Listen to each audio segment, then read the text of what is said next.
The Uyghur knife has become one of the most sought after souvenirs here in Xinjiang. As I stand here in the Urumqi International Grand Bazaar, there is stall after stall after stall of Uyghur knife shops. But the question I have is, where did they originate from? My name's Josh, this is Far West China. Join me as I go to the small town of Yengisar, south of Kashgar, to answer this simple question. For centuries, the craft of knife making has been a part of the Uyghur culture, a trade skill handed down from father to son.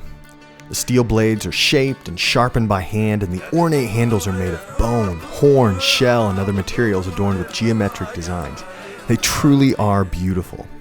Throughout the far western region of Xinjiang, Uyghur knives have been produced all around the Taklamakan Desert, from Kashgar to Kucha, but the home of the knife's namesake is the small town of Yengisar.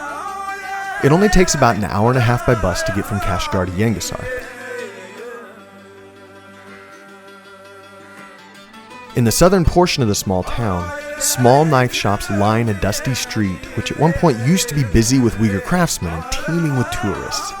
Now, thanks to knife attacks and security fears in Xinjiang, it looks like nothing more than an abandoned ghost town. For a while, I feared I wouldn't be able to find an open shop. Most of them were locked up or out of business. Thankfully, I stumbled upon Mehmet, a young Uyghur man who was sitting outside grinding away at a metal blade.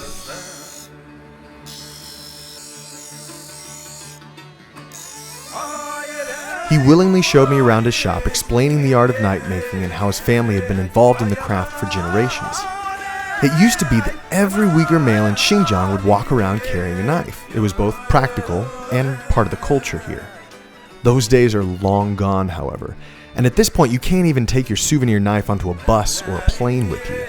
Needless to say, the economy in Yengisar has tanked, and many of Mehmet's fellow knife makers have searched for work elsewhere. Unfortunately, this means that many of the Uyghur knives you find at like the International Bazaar in Urumqi and Kashgar are selling knives manufactured in inner China.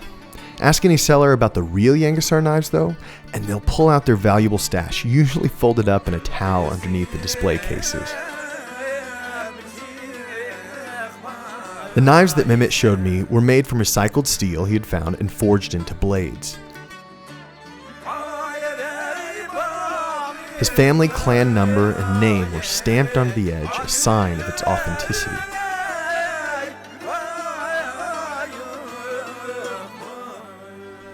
I looked through many different knives, but the one that caught my eye was one with a simple but elegant ram horn handle. Prices ranged from 50 renminbi to 500 renminbi, but I paid about 175, or about $25 for my knife. How did I get it home? Well, in blind faith, I had to pay for both the knife and shipping, with no guarantee that it would actually arrive at my home in the capital of Urumqi. Any fears I had were unwarranted, as my knife arrived as promised about 3 weeks later. To this day, it's one of my favorite souvenirs from my travels around Xinjiang. A quick word to those tourists that are wanting to buy a Uyghur Yengisar knife here in Xinjiang. The hardest part about doing so is getting it home. I've talked to a number of different Uyghur knife sellers, and they've all told me that they don't know how to ship a knife overseas, or at least they've never done it in the past. So it's not necessarily the best way to go about it. I do know for sure that if you try to bring this into a train station or a bus station here in Xinjiang or the rest of China, you're almost certainly going to get it confiscated. So that leaves just one more option: the checked baggage on an airplane.